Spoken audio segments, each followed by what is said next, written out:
Hi guys, I'm here to talk about controlling the economy and the practical steps you can take in order to do that. Specifically, I think I'm going to bring up food and a few of the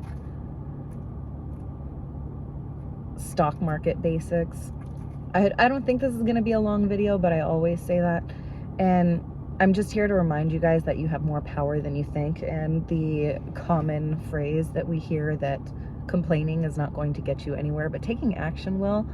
So on that note, I'm going to bring up a subject I brought up in another video and kind of dive into it a little bit more. So if you guys revisit the Dr. Martin Luther King Jr. speech, I've Been to the Mountaintop, there is a section where he speaks about the economy, and this is paraphrasing, but the basic gist of what he addresses is the fact that if you want to,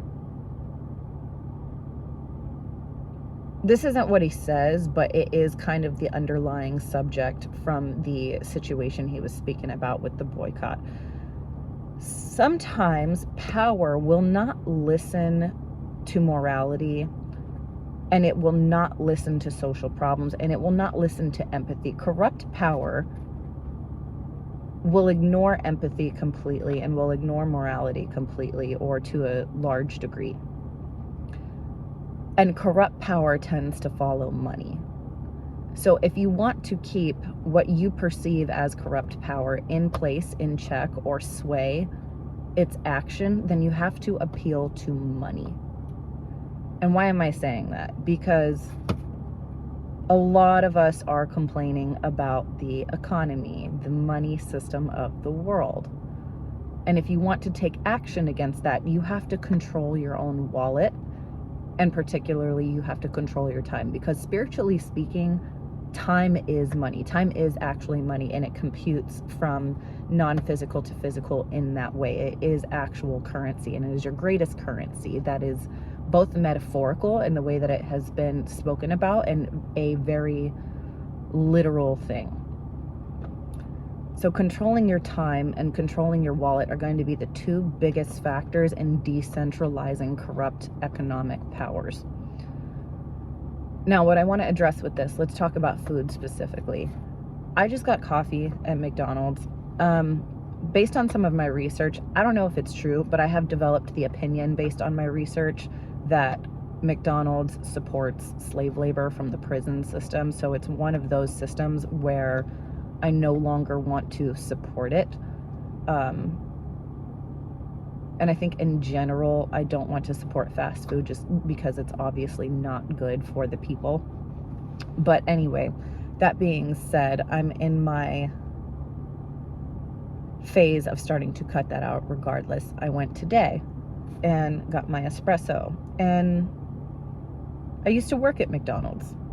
It was my first job in my teens for about $6.75 an hour. It was my first job. The menu and the pricing looked dramatically different back then. There were healthier options on the menu, like salads and the grilled wraps and parfaits and all the things, right? A lot of fast food places don't have that anymore. And there used to be dollar menus. We all know that. Every time I get coffee in the drive-thrus, I look at their prices and I look at their options now, and I do genuinely wonder why people are still eating there or still consuming the food. And I'm not saying that from a higher than thou place, because again, it was my first job. Also, when I got my first apartment, I was a broke teenager. So it was easy for me to get my free employee meal when I was working there, and the 50% discount they gave me. So they did get me through and feed me during a time where I was broke and might have otherwise not been able to afford to eat. So that is a plus side. However, when you look at the way they function today, and a lot of fast food places function today, most of their prices equal or are greater than choosing healthier options. And one specific example I thought about was sometimes when I'm too lazy to cook, I will just order an 8 or a 12 count grilled nugget from Chick-fil-A, and it tends to work itself out between $7 and $9. And why don't I do that on a regular basis? Because when you go to the grocery store, most packs of chicken you can buy for maybe $6 to $10. So it's literally the same price, and you can get a whole pack of it. As well, I also like to go to Fresh Kitchen sometimes, and I will get a 4 or a 6 bowl, which ranges from about $9 to $13. When you go to McDonald's, the average price for a meal now I think is about $10 or $11, but they all range from about $9 to $15. It's the exact same price as a healthier option. Now also, look at the time waiting in line. They're going to be approximately the same wherever you go, with little fluctuations. McDonald's, from when I worked there, could be a little bit different, but sometimes, even for my coffee, when there's 1 or 2 cars in front of me, the employees will take a while. And no Karen about it, right? I'm not going to be a Karen, because I know from working there, they definitely don't pay their people enough to care. So anyway, that being said, sometimes I wait around 10 minutes for my coffee when there's 1 or 2 people. Imagine lunch rush, which when I worked there was 11 to 2 and 5 to 8. How long you're waiting in the line. It would take you the same amount of time to actually cook your meal. So you're not saving time and you're not saving money by going through a fast food line. And yes, of course, you'll do it every once in a while. You get a craving, you want something specific, you're too lazy to cook. That's all fine and dandy. But it's, what are you making a habit out of? And is that habit serving you? And normally the payout for an unhealthy habit is there is an immediate impulse that is fed. In the case of food, literally it's the impulse addiction to unhealthy food. But a lot of us use the excuse that it saves time or it saves money because it's cheaper to eat fast food, or, you know, you don't have to cook or whatever it is. But it's not actually saving you time or money either at most branches, because of how inflation looks and the value of the dollar looks today. So the payouts are extremely minimal now, to the point where the cons heavily outweigh the pros. And of course, that's logically speaking. There are addictive reasons and lifestyle reasons which people still choose to do that. However, I'm just pointing out the common excuses people use for why they still partake in those systems. That being said, this is emblematic of one of a trillion problems of how people don't have control of their time or their wallet. And if you really want to change the economy, your personal health plays heavily into that, and your time and attention plays heavily into that. Now, what Martin Luther King was talking about was swaying the opinion of the powers that be and the action of the powers that be by swaying your use of the dollar. This is why I think money is very holy. This is why I think that money is very spiritual.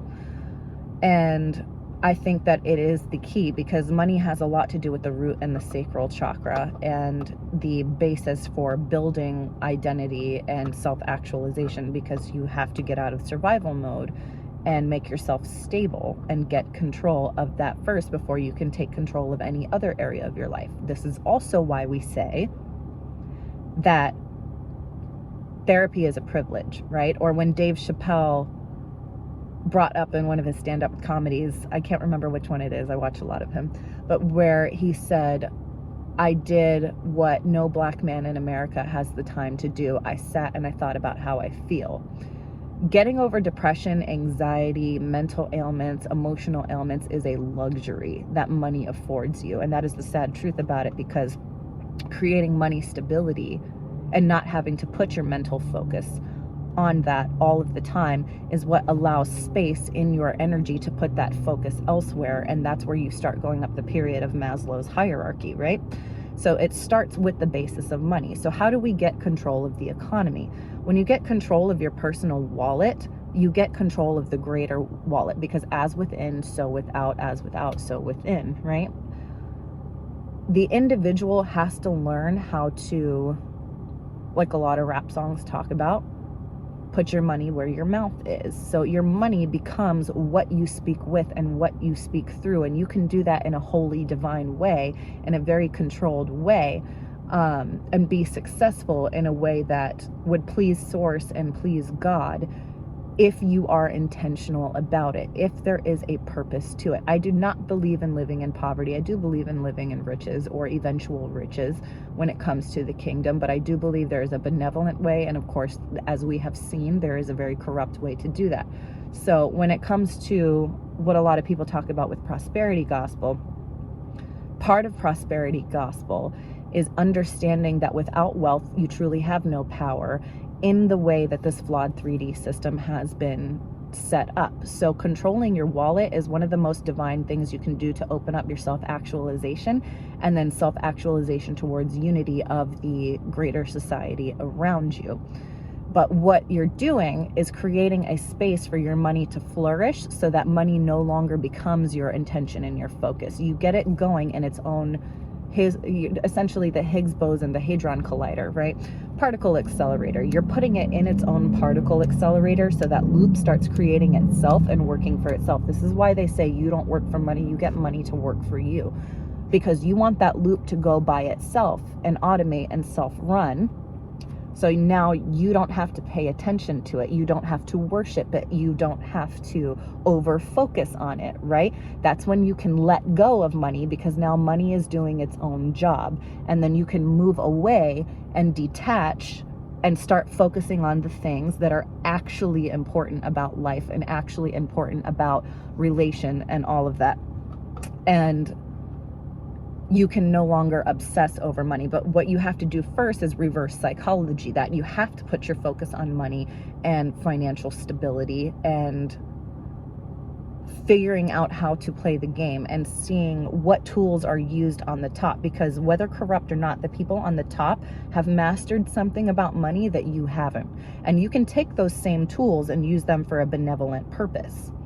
And I want you guys to understand that, because this is exactly what Martin Luther King is talking about. The reason he calls for the boycott is because those dynamics of money will be followed by the people who are using it in a malevolent versus a benevolent way. So it's flipping the script and flipping the control. I want you guys to listen to it, and I'll post a link in the description and put the time marker in the section where he actually speaks about this.